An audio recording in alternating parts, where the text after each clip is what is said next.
Há portas que a gente aprende a empurrar com 2 dedos, devagar, só para não acordar a casa inteira. A minha rangeu por mais de 20 anos. Um som fino, meio choroso, que parecia pedir perdão por existir. Hoje, com as mãos já marcadas pelo tempo, decidi abrir essa porta de vez, não a de madeira da minha varanda antiga, mas a que guardei dentro do peito. Meu nome é Rosa Almeida. Fui menina do sertão, depois mãe muito cedo e, finalmente, uma avó que aprendeu a falar baixo para que as lembranças não gritassem de volta. Morei numa rua de terra batida, no bairro que o povo chamava de Baixio do Umbu. Nossa casa tinha varanda de madeira, 2 cadeiras de palhinha e um rádio que vivia chiando entre uma música e outra. De manhã, o cheiro era de café passado no coador e mandioca cozida, à tarde, de cuscuz com manteiga de garrafa, à noite, de medo. O medo não tem cheiro, dizem. Tem, sim. Cheira a lâmpada fraca, a passo contido, a palavra engolida. Eu aprendi cedo a não fazer barulho. Mamãe era costureira de mão cheia, dedo furado de agulha, olhos miúdos que enxergavam tudo. Arnaldo, o povo o respeitava, homem direito, diziam, trabalhador da feira, bom de contas. Tinha aperto de mão firme na rua, voz medida com o vizinho, chapéu sempre alinhado. Dentro de casa, a medida era outra, silêncio medido, riso medido, passo medido. O rádio nunca passava do meio. Mulher fala baixo, Rosa, repetia a mamãe, como quem reza. Eu aprendi. E o que mais aprendi foi a ouvir. A casa conta segredos para quem escuta. Quando minha Clara nasceu, jurei que a casa seria maior do que o medo. Dei a ela um lenço azul, presente simples, comprado na feira por uns R$ 5 que economizei de bordado de pano de prato. Podem rir, lenço para criança? Mas naquele tempo e lugar, a gente não escolhia beleza, escolhia símbolo. Eu dizia, quando sentir o peito apertar, amarra o lenço no punho e vem para perto de mim. O lenço virou sinal de fogo aceso na noite. Clara era dessas meninas que falam olhando dentro do olho, que contam as horas pelos pássaros do quintal. Tinha um jeito de caminhar que lembrava cabritinho solto, leve, apressado, tropeçando nas próprias risadas. No começo tudo era claro, como o nome que dei a ela. Mas a casa, com o tempo, começou a encolher. Não foi de uma vez. Ninguém percebe parede se aproximando no primeiro dia. É devagar. Primeiro o corredor parece mais comprido ao entardecer. Depois a cozinha fica menor quando uma terceira pessoa entra. Depois as janelas começam a escurecer mais cedo do que o céu do lado de fora. Aconteceu um dia de domingo, depois do almoço, quando deixei o rádio rodando baixinho num programa de pedido de música. Clara brincava na varanda com boneca de pano que ganhará de Dona Ivonete, a vizinha que ria com o corpo inteiro.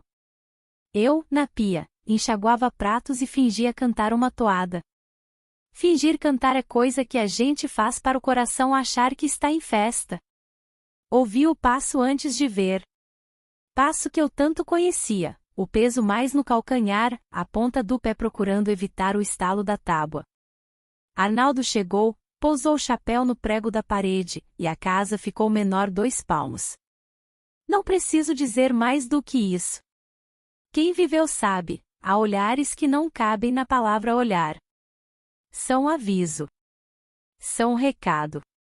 Clara colheu a boneca no colo como quem protegeu um passarinho.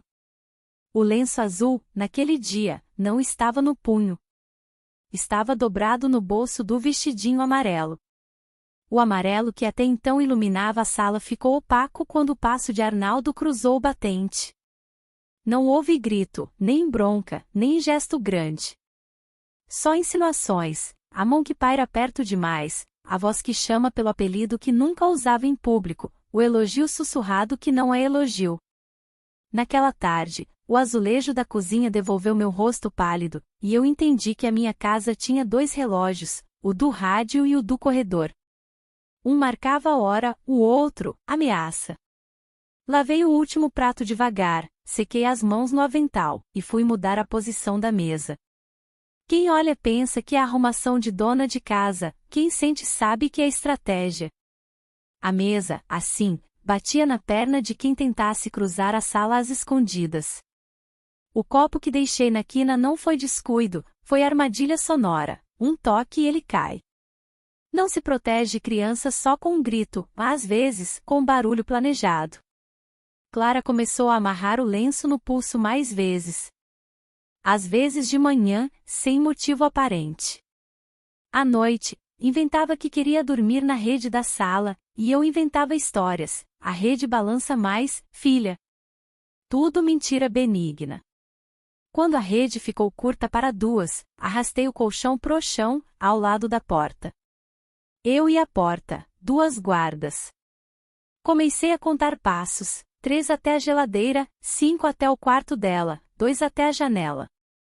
As contas de quem reza o terço de cabeça baixa. A vizinhança seguia igual, senhora com balde de roupa na cabeça, meninos soltando a raia no terreiro, o vento carregando poeira doce de bolo de milho. Por fora, tudo firme.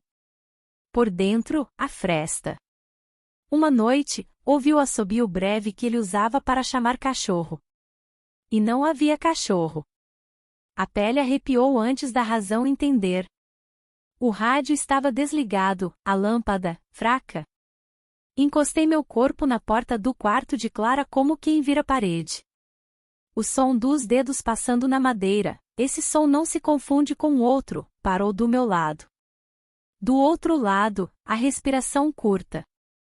Tá tarde, eu disse, simples, como quem comenta o clima.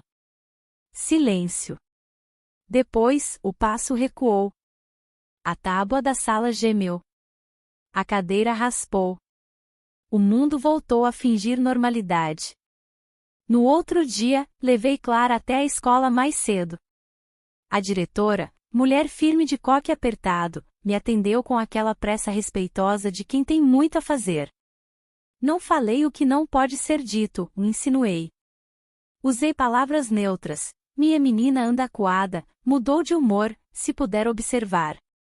Ela assentiu, sem perguntas. Agradeci por isso. Há perguntas que rasgam, e eu só tinha remendo.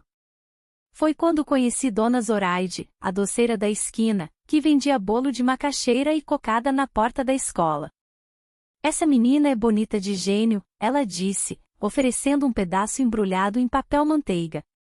Clara pegou com as 2 mãos e, por segundos, o lenço azul pareceu sorrir no pulso dela. Eu comprei com R$2 que guardei no bolso do avental, dinheiro da semana contado, e Dona Zoraide me deu troco em moedas barulhentas, como se adivinhasse que eu andava precisando de som para espantar certas sombras. Nesse tempo, passei a escrever num caderno guardado dentro do oratório. Não era diário de poesia, era mapa. Anotei horas, rangidos, frases soltas. Hoje, fim de tarde, Clara não quis vestir o vestido lilás. Ontem, ela pulou quando ouviu chave girando. Terço quebrado, não sei se por descuido meu ou por pressa de alguém. A fé ajuda, mas a memória é que salva quando a gente precisa dar nome ao vento. Sei que você quer saber por que não gritei, por que não fiz escândalo, por que não saí quebrando tudo. Quem vê de longe acha que coragem é barulho. Às vezes, coragem é logística. É mudar o lugar do bule, é ensinar a filha a amarrar um lenço, é deixar a porta encostada, nunca fechada, é visitar a vizinha sem motivo, para que a rotina aprenda outro caminho. É ensaiar rotas no escuro da cabeça. Por onde saio se a sala estiver ocupada? Onde deixo a mala com 2 roupas e dinheiro trocado? Em qual casa bato se a noite resolver avançar? A coragem também é espera. Não há espera que se rende, mas há que apronta.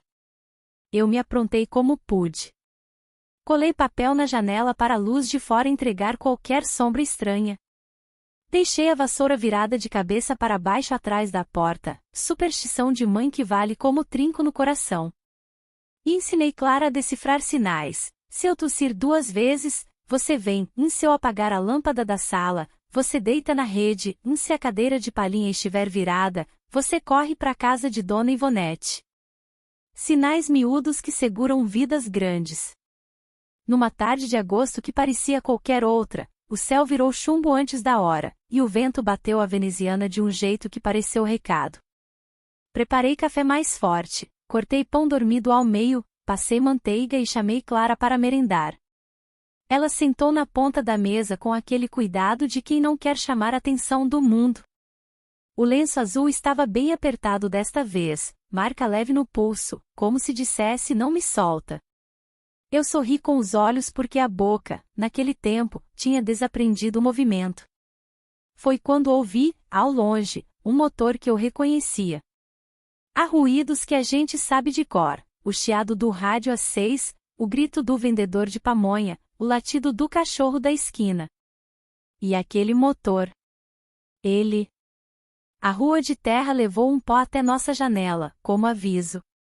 Eu não olhei para Clara, e empurrei a xícara para perto dela e disse: termina o café que a gente vai ali na Dona Zoraide provar cocada nova. Agora? Agora. A voz não tremeu. Só o dedo, na hora de apanhar a chave. A porta rangeu, como sempre, e foi bom que rangeu. O barulho me deu a coragem que faltava. Pisei no alpendre como quem pisa num barco, sabendo que a água pode virar, mas que a correnteza, enfim, é saída. O vento trouxe o cheiro de chuva prometida, o céu pesou, e eu senti que minhas pernas aprenderam um caminho que eu vinha ensaiando há semanas, sem perceber. Clara veio atrás, miúda, mas inteira. O lenço balançou no punho dela como bandeirinha de festa junina que não se apaga mesmo quando a fogueira diminui. A casa ficou para trás por um instante que cabia no bolso. Eu não estava fugindo, ainda. Eu estava escrevendo a primeira frase da nossa saída. Tem saída? Tem. Mas a primeira frase nunca fala a palavra fuga. Fala pão, cocada, vizinha, agora. E quando a primeira frase é dita, o resto do texto, esse livro pesado que se chama vida, começa a aceitar outra leitura. Se você me pergunta como começou, eu digo, começou quando eu resolvi ouvir o som da porta. Quando entendi que a casa estava diminuindo não porque os móveis mudaram, mas porque alguém empurrava as paredes para dentro, milímetro por milímetro, com olhos de quem finge carinho e pratica controle. O que veio depois, e virá na próxima parte, não precisa de palavras grandes. Precisa de lugar para caber, a varanda, o corredor, o copo, a rede, o lenço azul. É ali que as verdades moram quando a gente ainda não pode dizê-las pelo nome.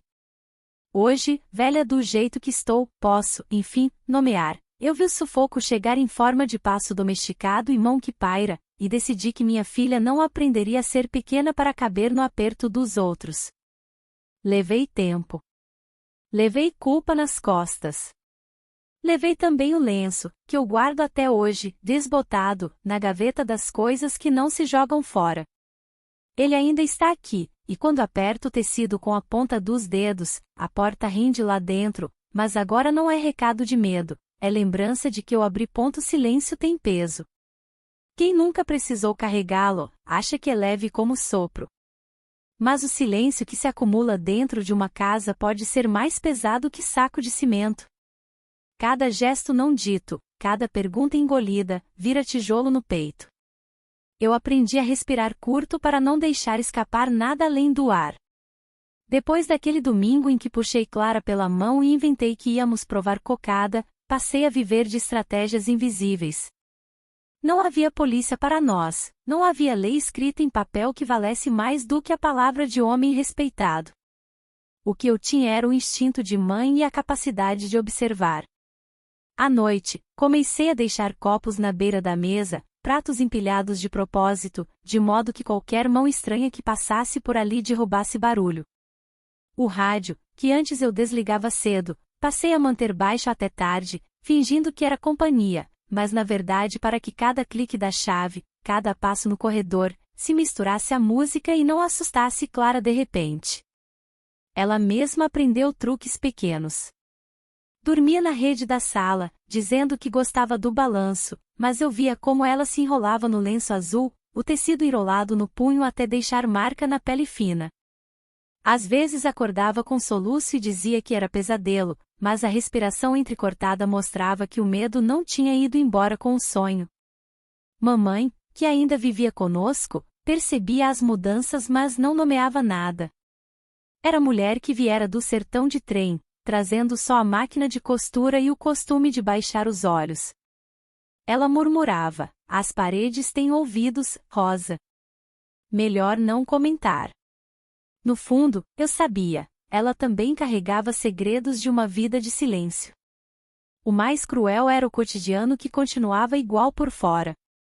A rua seguia cheia de meninos correndo atrás de bola de meia, o açougueiro batendo faca na pedra, o cheiro de café torrado vindo do armazém da esquina. Tudo normal para quem passava. Só nós sabíamos que as paredes respiravam diferente depois das 6 da tarde. Comecei a escrever em meu caderno escondido no oratório. Não eram frases poéticas, eram mapas de sobrevivência. Terça, Clara quis usar vestido largo, disse que o colorido chamava atenção. Quinta, ela não comeu quase nada no jantar, olhou para o prato como se fosse inimigo. Sábado, deixou a boneca virada para a parede, disse que Lúcia, a boneca, não queria olhar. Essas anotações eram minha prova secreta, mas também minha forma de não enlouquecer. Clara desenvolveu uma mania. Toda noite me pedia para contar a mesma história, a de um passarinho que fugia da gaiola e encontrava abrigo em outra árvore. Eu repetia sempre, variando os detalhes, mas mantendo o final: o passarinho sobrevivia. Só então ela fechava os olhos.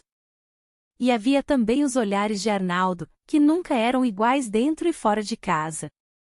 Na feira, ele sorria largo, dava bom dia a todos, até comprava bala para as crianças da rua. Dentro, a voz descia um tom, como quem testa limites. Você está criando essa menina mole demais, dizia. Eu assentia, calada, porque qualquer resposta poderia ser interpretada como desafio. Comecei a recorrer às visitas à dona Ivonete, vizinha tagarela que ria até das próprias desgraças. Sempre inventava desculpa para passar por lá com Clara, um pouco de sal emprestado, um pedaço de linha, até uma xícara de açúcar que eu tinha em casa mas fingia faltar. Clara brincava com os filhos dela por alguns minutos e, nesses instantes, eu respirava aliviada. Mas a volta para casa era como mergulhar de novo em água turva. No fundo, eu sabia que não podia depender para sempre de truques. Uma noite, depois que Clara adormeceu na rede, fui para a cozinha e me encostei na pia. O azulejo frio devolveu meu reflexo cansado. Perguntei em voz baixa: até quando? Mas não havia resposta. Só o gotejar da torneira, como quem marca o tempo em gotas. Eu tentava manter a rotina o mais normal possível: café cedo, lavar roupa no tanque do quintal, varrer a varanda, bordar panos de prato para vender por uns R$ 3 cada.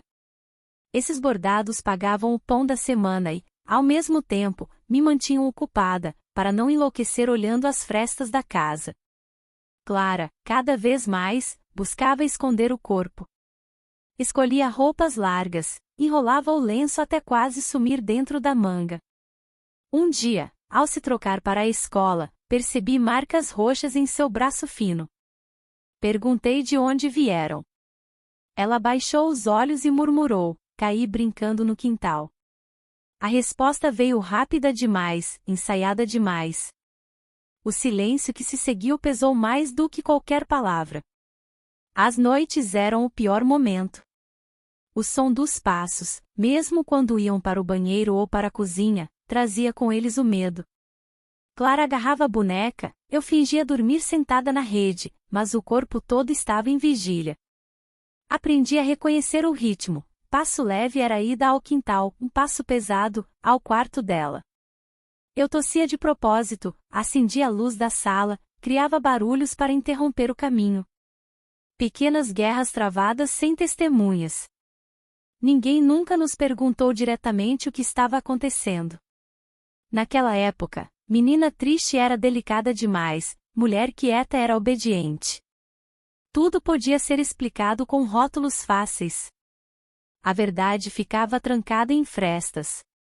Uma tarde, Clara brincava com a boneca no quintal e eu a ouvi murmurar: "Não conta, Lúcia. É segredo. Se contar, a mamãe chora." Senti o mundo girar, segurei na beira da pia para não cair. Era o tipo de frase que não se inventa. Ali entendi que meu silêncio já não era só meu, estava pesando também nos ombros pequenos dela.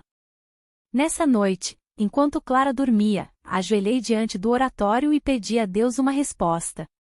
Não veio voz, não veio sinal. Só o ranger da porta quando o vento bateu, me lembrando que a casa ainda respirava junto conosco. Eu sabia que um dia teria de escolher: continuar vivendo de truques e silêncio, ou arriscar tudo para salvar minha filha. O peso estava ficando insuportável. Há dias em que o vento não sopra, ele avisa. No sertão, todo mundo conhece o barulho da veneziana batendo de madrugada. Pode ser só corrente de ar, mas quando o coração já vive em vigília, qualquer estalo é sinal. Foi numa tarde abafada de setembro que eu percebi: a casa já não suportava mais tanto silêncio. O sol ainda queimava, mas o céu escurecia de um jeito estranho, como se viesse tempestade antes da hora. Clara brincava de escrever no chão com um pedaço de carvão, desenhando pássaros que pareciam sempre de asas quebradas. Eu observava e anotava no meu caderno escondido: ela não desenha sol, só pássaros caídos. Arnaldo chegou cedo do trabalho, sem avisar. O chapéu ainda cheirava a feira, e o sorriso que usou na rua sumiu assim que entrou. Clara encolheu os desenhos com o pé, como quem esconde crime. Meu corpo inteiro entendeu o recado antes da mente. Aproximei-me da pia, lavei pratos já limpos, só para fazer barulho. Ele lançou um olhar rápido, frio, e entrou no corredor. Clara levantou-se devagar, olhos grudados no lenço azul. Naquele instante, o vento bateu a veneziana da sala. O som seco, repetido, parecia um tambor. Eu me vi entre dois mundos, o da obediência e o da coragem. Comecei a preparar estratégias maiores. As visitas à escola ficaram mais frequentes. A diretora, de coque apertado, me chamou certa vez: "Dona Rosa, sua filha anda distraída, não participa como antes. Há algo errado em casa?" Engoli seco.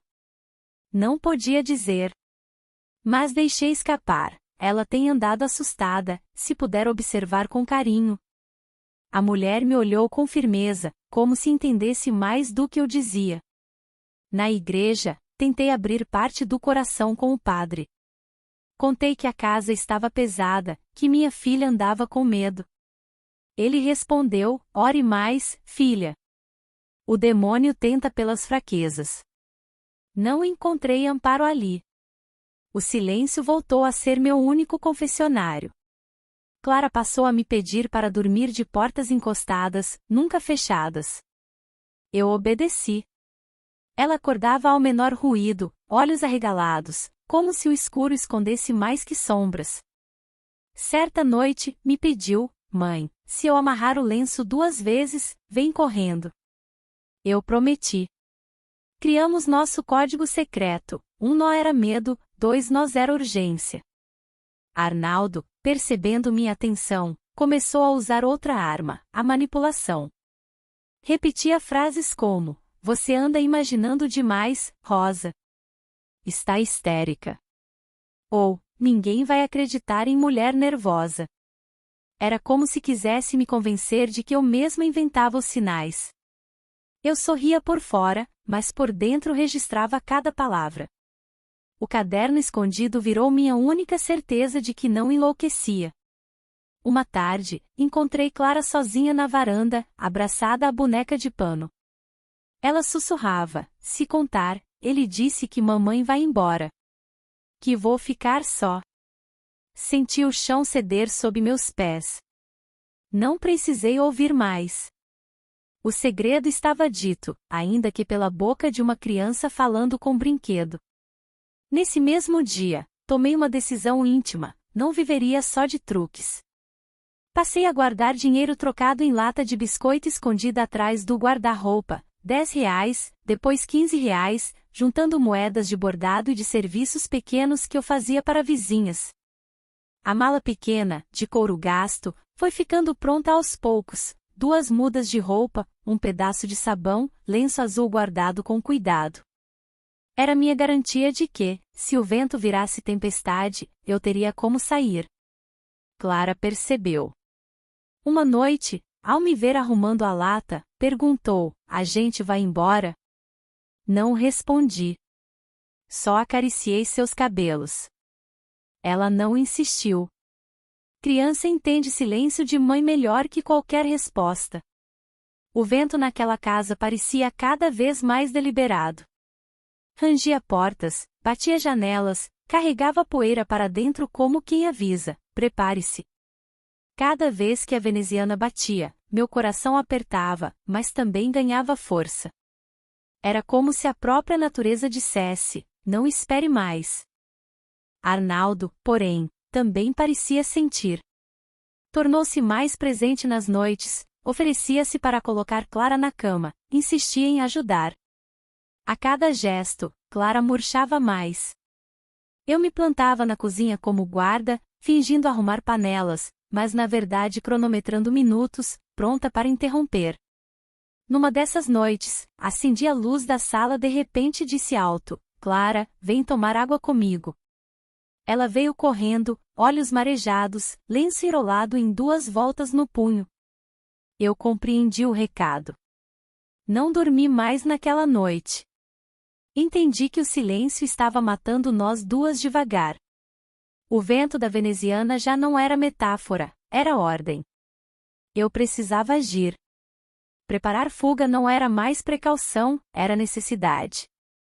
Comecei a visitar mais vezes Dona Ivonete, sempre com desculpas, mas cada vez ficando mais tempo. Ali, Clara ria um pouco, esquecia por minutos o peso de casa. Eu observava, o riso ainda existia, só precisava de espaço seguro para sair. No fim daquela semana, escrevi no caderno: "Se continuar, próxima vez não espero. Saio pela porta da frente, mesmo que rende. Melhor barulho de madeira do que silêncio que mata." E assim, naquela casa pequena de rua de terra, eu compreendi: às vezes o vento que bate a veneziana não anuncia chuva, anuncia coragem. Há noites em que o escuro não é só ausência de luz, mas um campo de batalha. Aquela sexta-feira começou comum, mas terminou como divisor de águas. Até hoje, quando fecho os olhos, ainda ouço os lampejos da tempestade iluminando nossa pequena casa como se fossem faróis de um julgamento secreto. Naquela tarde, inventei para Arnaldo que iria visitar uma prima em outro bairro. Disse que dormiria por lá. Ele não perguntou muito, apenas assentiu com um sorriso que escondia alívio. O tipo de sorriso que denuncia mais do que protege. Mas eu não fui para lugar nenhum. Desci do ônibus no ponto seguinte e voltei por um atalho de terra, encharcando o vestido na lama. Meu coração batia como tambor de guerra. A porta dos fundos, que costumava render alto, eu havia lubrificado com óleo dias antes, em segredo. Entrei sem ser ouvida. A casa parecia deserta, mas do quarto de Clara vinha um som abafado. Palavras sussurradas, mistura de ameaça e promessa. Meu corpo todo tremeu, mas minhas pernas avançaram sozinhas pelo corredor. Cada tábua do assoalho parecia gritar sob meu pé descalço. A porta estava entreaberta. Por ela, vi a cena que nenhuma mãe deveria ver: Clara encolhida na beira da cama, olhos arregalados, enquanto Arnaldo, sentado perto, estendia a mão como quem captura passarinho. Não houve gesto explícito, mas a intenção estava inteira no ar. O medo da menina era prova suficiente. Um trovão sacudiu o telhado. A luz da tempestade atravessou a janela, iluminando o quarto por um segundo como clarão de câmera fotográfica. Nesse instante, senti algo quebrar dentro de mim. O silêncio acumulado durante anos se transformou em grito mudo. Empurrei a porta com força, o rangido soou como trombeta. Clara chorou de susto, Arnaldo se ergueu rápido, olhos faiscando de raiva. O que está fazendo aqui? Não ia para a casa da prima? A voz dele vacilava. Eu não respondi. Só me coloquei entre ele e minha filha. Saia do quarto dela, falei, sem reconhecer minha própria voz. Ele riu com desprezo. Você enlouqueceu, Rosa? Eu sou o pai dela. Tenho o direito de estar aqui. Senti as unhas cortando minhas palmas de tanto fechar o punho. Pai protege, não amedronta. Clara, agarrada ao lenço azul, murmurou, mãe, foi o suficiente para me encher de coragem.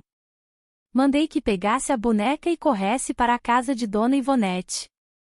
Ela hesitou, Arnaldo avançou, mas eu me lancei contra ele, empurrando-o com força que não sabia possuir. O empurrão abriu espaço para Clara escapar pelo corredor. Ouvi a porta da frente bater. Respirei, ao menos minha filha estava fora dali. A fúria de Arnaldo voltou-se inteira contra mim. Ninguém vai acreditar em você. Eu sou respeitado, você é só uma dona de casa. O trovão respondeu por mim, sacudindo a janela. Ele me agarrou pelos braços, dedos como garras. Eu tentei me soltar, mas o corpo dele era maior, pesado. Caí contra a penteadeira, e objetos espalharam-se pelo chão, escova, espelho, uma tesoura de papelaria que usávamos para cortar fitas da escola. Instinto não pede permissão.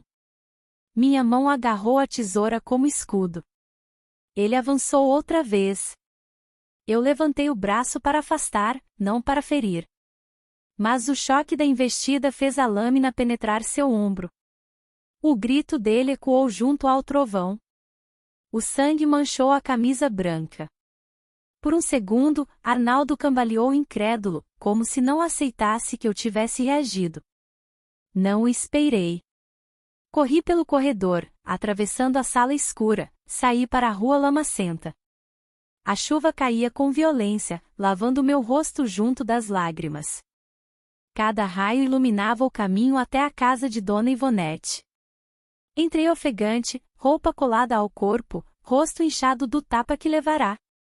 Ivonete abriu a porta em choque. Meu Deus, Rosa, o que aconteceu? Clara estava lá, encolhida num canto, abraçada à boneca. Quando me viu, correu para mim. Abracei-a com força, sentindo seu corpo trêmulo contra o meu. Prometi a nós duas, nunca mais deixaríamos aquela casa. Naquela noite, Ivonete nos acolheu, emprestou toalhas, fez café forte para manter-me acordada.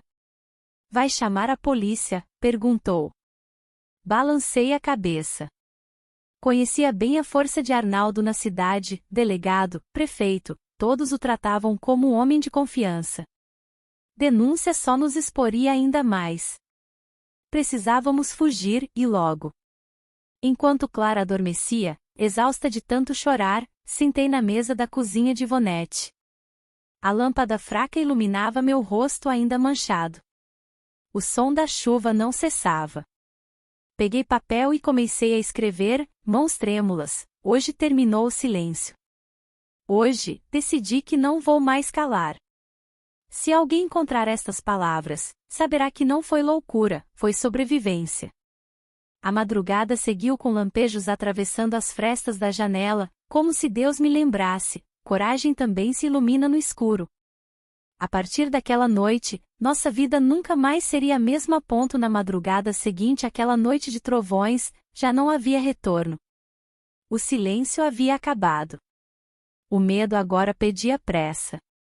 Com a ajuda de Dona Ivonete, juntei numa mala pequena nossas roupas mais simples, alguns bordados que eu mesma fizera e a lata de biscoito com moedas e notas amassadas, somavam pouco mais de R$ 80. Era tudo que tínhamos para comprar um novo destino. Clara ainda dormia quando decidi. Seus cabelos grudados na testa, o lenço azul preso ao punho como se fosse extensão da pele. Acordei-a devagar. Filha, precisamos viajar. Agora. Ela apenas assentiu. Criança que já aprendeu o peso do medo não pergunta muito. Na rodoviária da cidade, o barulho era outro mundo, gente chamando o vendedor de café, ônibus soltando fumaça preta, crianças chorando de sono. Ninguém nos notou. Era exatamente isso que eu queria, ser invisível. Comprei 2 passagens para a capital, pagas em dinheiro trocado. O atendente mal levantou os olhos. Graças a Deus. O ônibus partiu ainda de madrugada. As cadeiras rangiam, e o vento entrava pelas frestas. Clara deitou no meu colo. Eu acariciei seus cabelos, mas por dentro o coração batia tão alto que parecia denunciar nossa fuga. A cada parada, meu corpo gelava, esperando ver Arnaldo surgir, chapéu na cabeça, olhar de ferro. Não apareceu. Chegamos à cidade grande quando o sol já queimava alto. O cheiro foi o primeiro choque: fumaça, fritura de rua, suor humano misturado em corrente de ar pesada. Nada lembrava nossa rua de terra. Clara apertava minha mão com força, olhos arregalados diante dos prédios altos. É muito grande, mãe, disse em voz baixa. É, filha. Mas é justamente por isso que ele não vai nos achar aqui. Conseguimos um quarto numa pensão barata perto da rodoviária. 4 paredes descascadas, 2 camas estreitas e uma janela que dava para um pátio escuro. Mas era teto. Era distância. Era segurança provisória. O dono da pensão olhou com desconfiança quando paguei adiantado por uma semana. Eu respondi com um sorriso tímido, sem dar margem a perguntas. Nos primeiros dias, vivi de improviso. Andava pelas ruas em busca de trabalho. A cidade oferecia oportunidades e armadilhas na mesma esquina. Consegui lavar pratos numa lanchonete por R$ 5 por turno, depois limpar quartos de hotel barato em troca de comida. O corpo cansava, mas o medo de voltar atrás cansava mais. Clara foi matriculada numa escola pública próxima. Uniforme de segunda mão, caderno doado por uma vizinha da pensão. No primeiro dia, ao vesti-la, ela perguntou: se perguntarem do meu pai, o que digo? Engoli seco. Diga que ele morreu, filha. Que não lembra direito dele. Vi nos olhos dela a dúvida, mas também o alívio. Era mentira, mas era escudo. À noite, o quarto da pensão virava trincheira. Cada batida de porta no corredor me fazia congelar.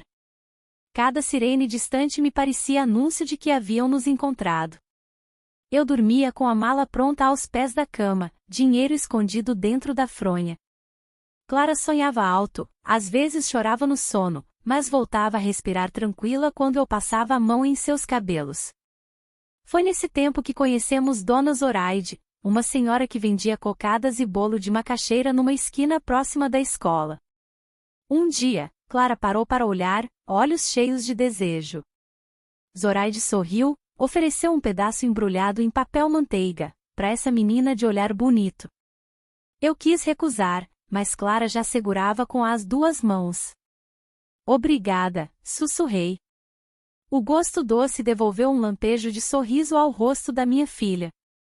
Zoraide tinha mãos grossas de tanto mexer panela, mas coração leve.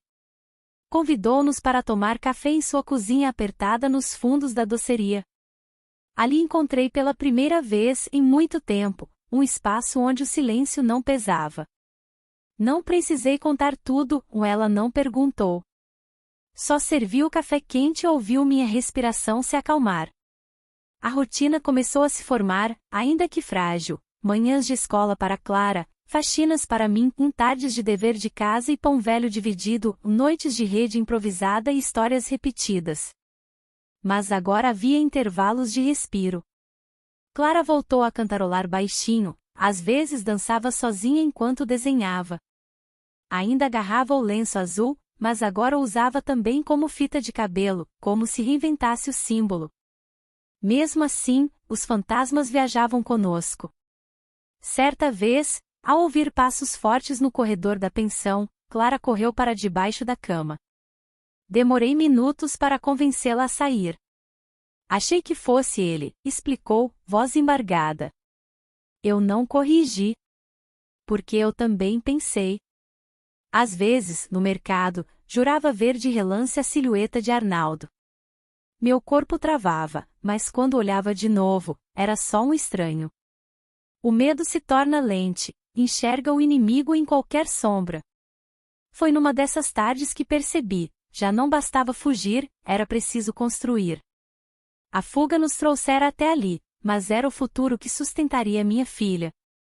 Comecei a ajudar Zoraide na doceria, aprendendo receitas, enrolando brigadeiros, cortando pedaços de bolo. Ela me dizia, mulher, você tem mão boa para doce. Fica aqui comigo.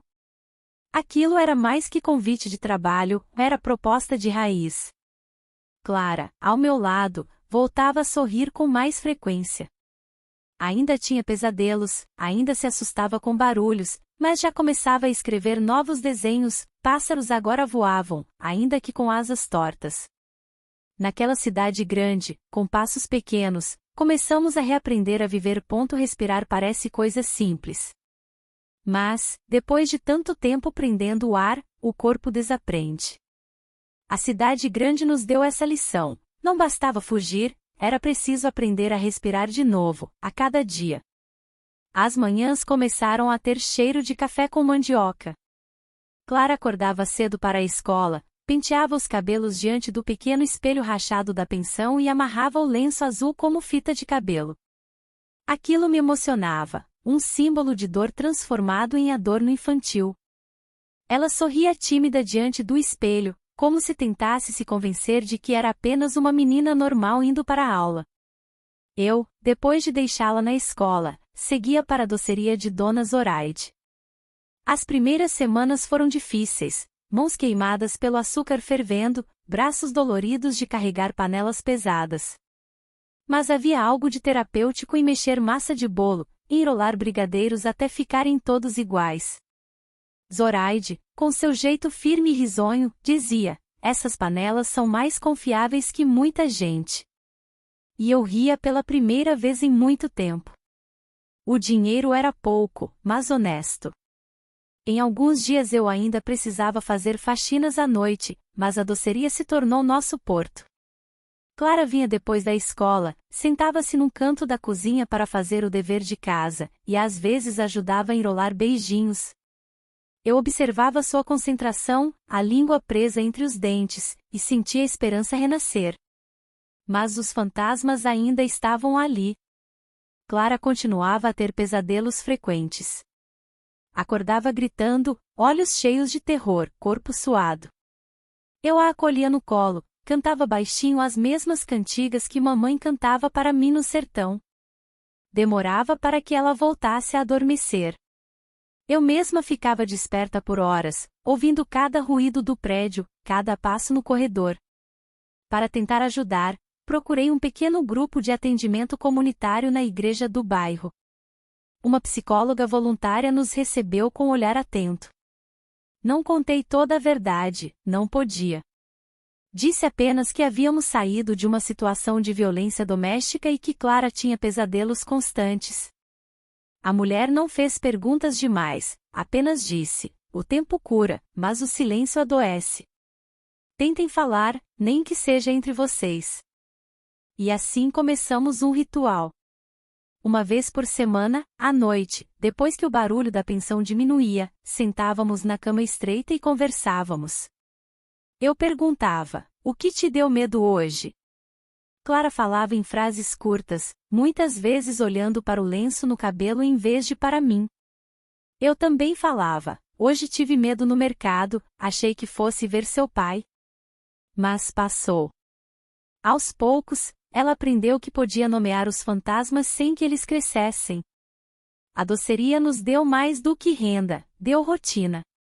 Nos domingos, íamos juntas ao parque, onde Clara voltava a correr como criança. Ainda tímida, mas já soltando risadas curtas. Eu levava pão com manteiga embrulhado em jornal e um pouco de suco numa garrafa velha. Sentávamos na grama e fingíamos que era piquenique de gente rica. Zoraide tornou-se quase família. Não perguntava sobre nosso passado, mas sempre oferecia apoio.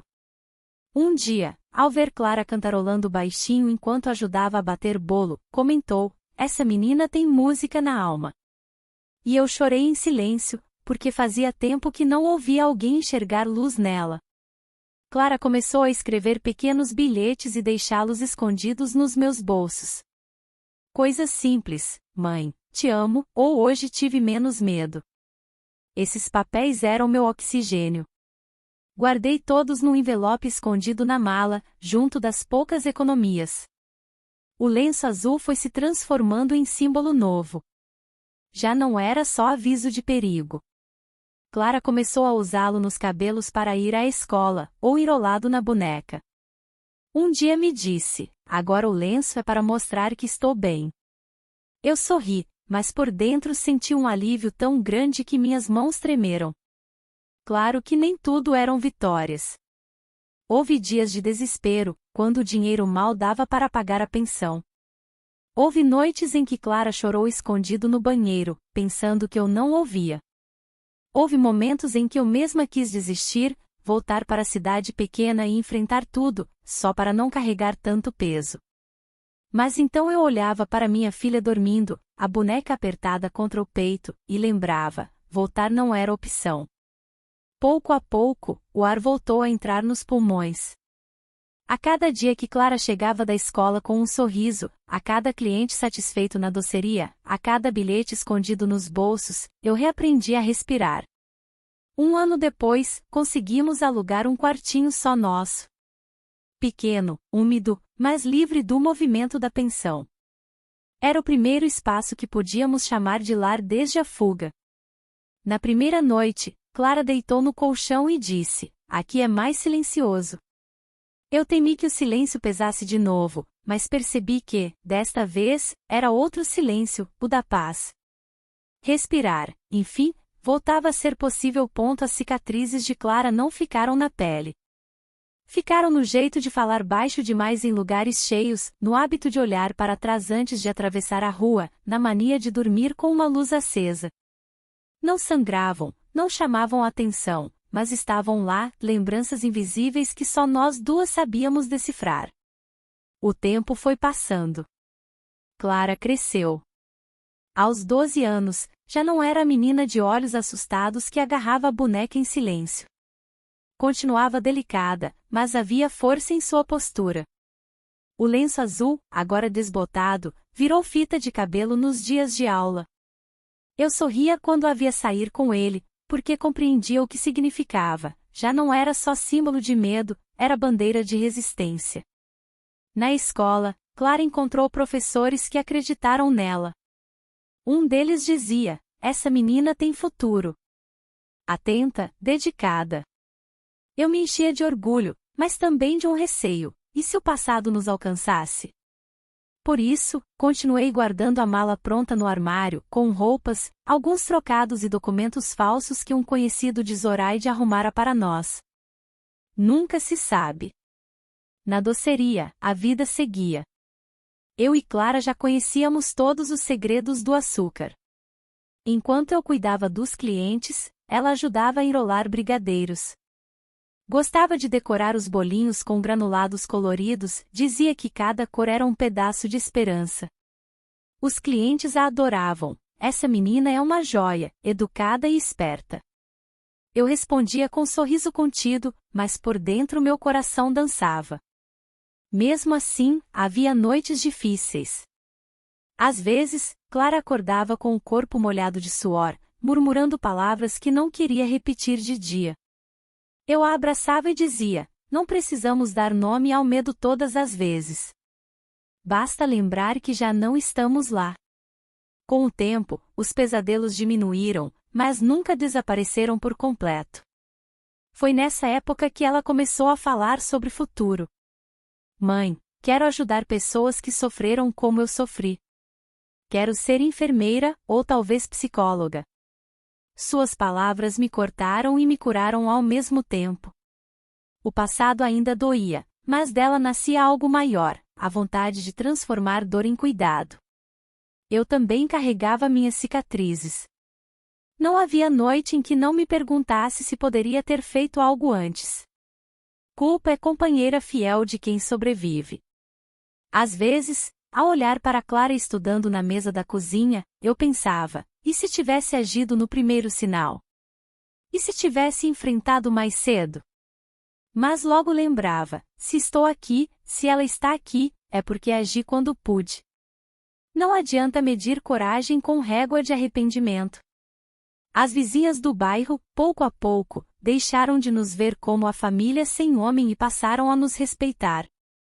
Zoraide sempre dizia, vocês duas são mais fortes do que qualquer fachada de respeito. E era verdade.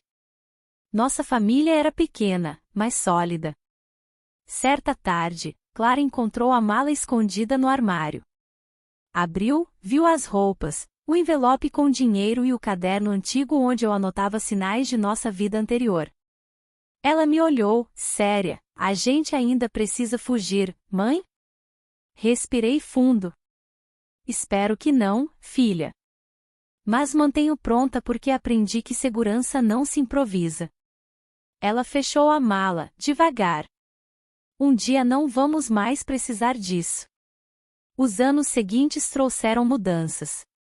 Conseguimos alugar um apartamento um pouco maior, com 2 quartos e paredes pintadas de amarelo claro. Clara escolheu cortinas floridas, eu costurei à noite para economizar. Quando penduramos as cortinas juntas, ela sorriu e disse, agora é de verdade, mãe. Temos casa de novo. Mesmo com essas conquistas, o passado continuava presente em pequenas fissuras. Certa vez, ao ver um homem de terno cinza na rua, Clara parou de repente, olhos arregalados, respiração presa. Não era ele, mas o corpo dela lembrava. Abracei-a e sussurrei, não precisamos mais voltar a esse tempo. Ela assentiu, mas demorou minutos para soltar o ar. Numa noite de domingo, criamos um novo costume, sentávamos na sala e falávamos sobre memórias. Eu contava sobre meu medo no sertão, ela contava sobre seus pesadelos. Não era fácil, mas aprendemos que silêncio adoece, enquanto falar costura feridas. Chamávamos esses momentos de limpeza da alma.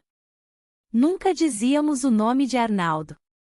Bastava chamá-lo de ele. Isso já era suficiente. Quando Clara completou 16 anos, foi aprovada num curso técnico de enfermagem. Lembro-me do dia em que trouxe a carta de aceitação. Seus olhos brilhavam. Mãe, vou cuidar das pessoas, vou ser útil. Abracei-a com tanto orgulho que senti minhas costelas doerem.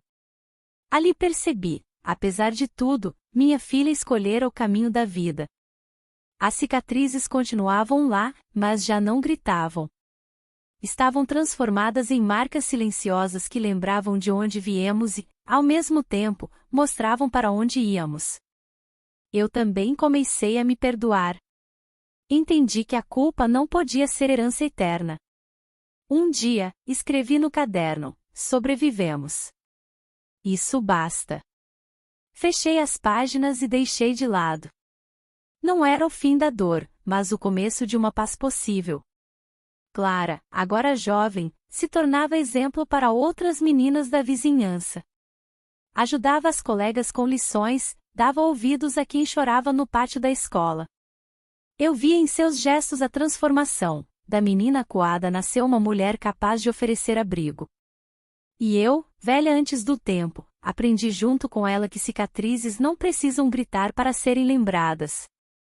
Basta existir em ponto hoje, com meus cabelos todos brancos e as mãos marcadas pelo tempo, olho para trás e me pergunto como conseguimos atravessar. Não foi força de ferro, nem proteção de ninguém poderoso. Foi apenas instinto de mãe e a coragem que nasce quando tudo parece perdido. Clara cresceu. Formou-se, virou enfermeira, depois decidiu estudar psicologia. Disse que queria compreender a dor das crianças, queria ser alguém que acredita nelas quando ninguém mais acredita. Quando a ouvi dizer isso, senti que o ciclo se fechava. Aquele medo que quase apagou sua infância se transformava em propósito.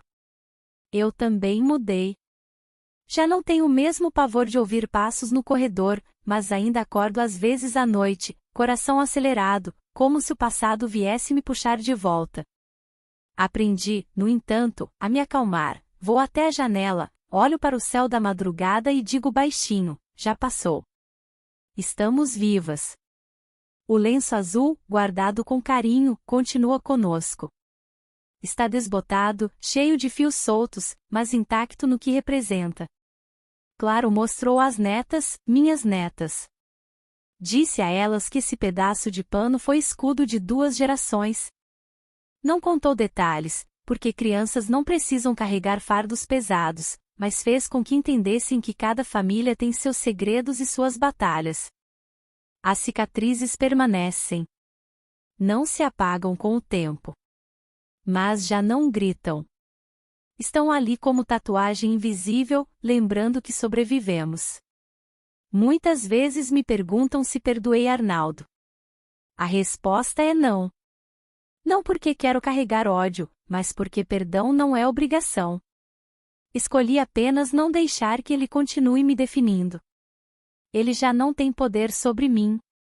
O que me define é Clara sorrindo ao se formar, é o cheiro de bolo na doceria de Zoraide, é o abraço das minhas netas quando me chamam de vovó. Sobreviver não significa vencer todas as batalhas. Significa continuar apesar delas. Eu sobrevivi, mas carrego comigo o aprendizado de que silêncio demais mata, e que até o mais frágil dos objetos, um lenço azul, uma porta que rende, pode ser arma de proteção. Se há algo que quero deixar como herança é isso: nunca ignore os sinais, nunca ache que o medo de uma criança é invenção. E nunca subestime a força que nasce dentro de uma mãe quando alguém ameaça o que ela mais ama. Eu sobrevivi, mas o preço foi alto. Foram noites de insônia, identidades trocadas, raízes arrancadas. O passado nunca desapareceu por completo. Ainda assim, ao olhar para Clara, hoje uma mulher inteira, mãe dedicada, profissional respeitada, sei que valeu. Cada lágrima, cada cicatriz, cada silêncio quebrado. E agora, já no fim da vida, posso dizer: nossa história não é só de dor. É também de resistência, de esperança, de recomeço. Se você chegou até aqui, ouvindo minha voz cansada mas sincera, peço uma coisa: se inscreva no canal Voz dos Corações.